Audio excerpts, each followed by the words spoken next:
have all the control at your disposal that you possibly can.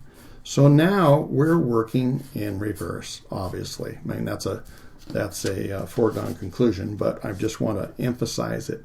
We're working in reverse. Still going to use my same approach, even though it's very important for us to see the symmetry in this.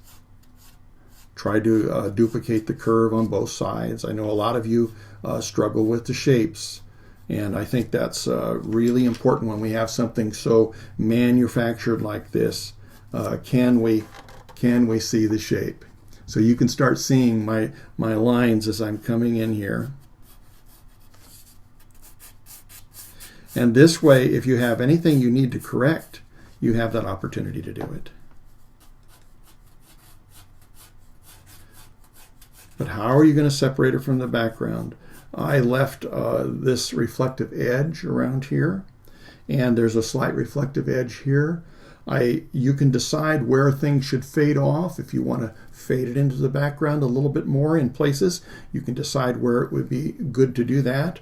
And yet don't distort your object. Try and have it well described.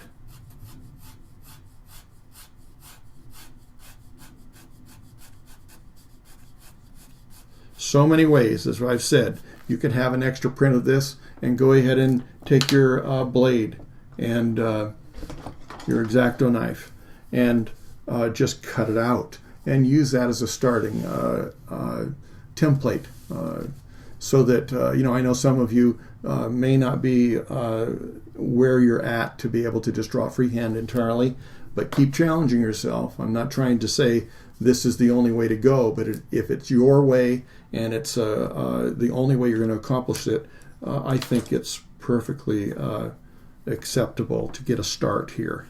See what you can do with the freehanding, though, because this is giving us that opportunity to start learning. We're learning how to look so that we can do better jobs at freehanding. What do you see when you look at your when you look at your reference?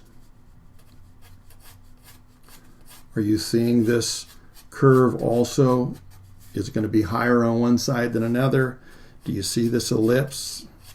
What's the distance from here to here?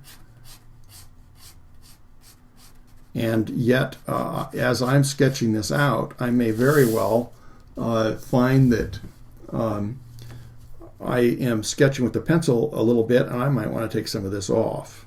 But I'm still going to start developing some of the brighter things. Now, I am going to get a shape here, but I still want to start on the lightest first instead of the darkest first.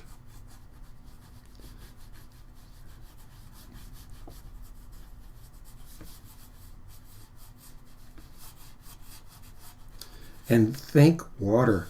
Think water. Think, try and just think how it just flows and swirls and see if you can really get something on here that is going to have that freshness, and try to avoid just having a line. It won't be as hard on this having an outline, but you don't want to have a light outline either. So some of these things are going to be still challenges and things to think about.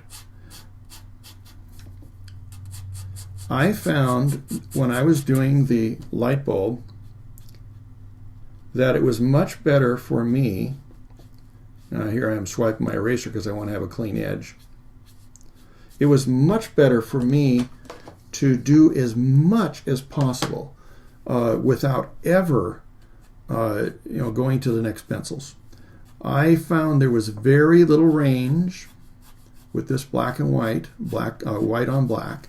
There was very little range between what I could do with my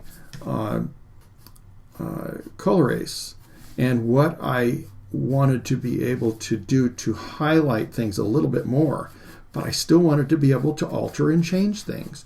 And I am so into my eraser that that's such an integral part. Yes, I'm drawing, but every once in a while I want to be able to tweak something.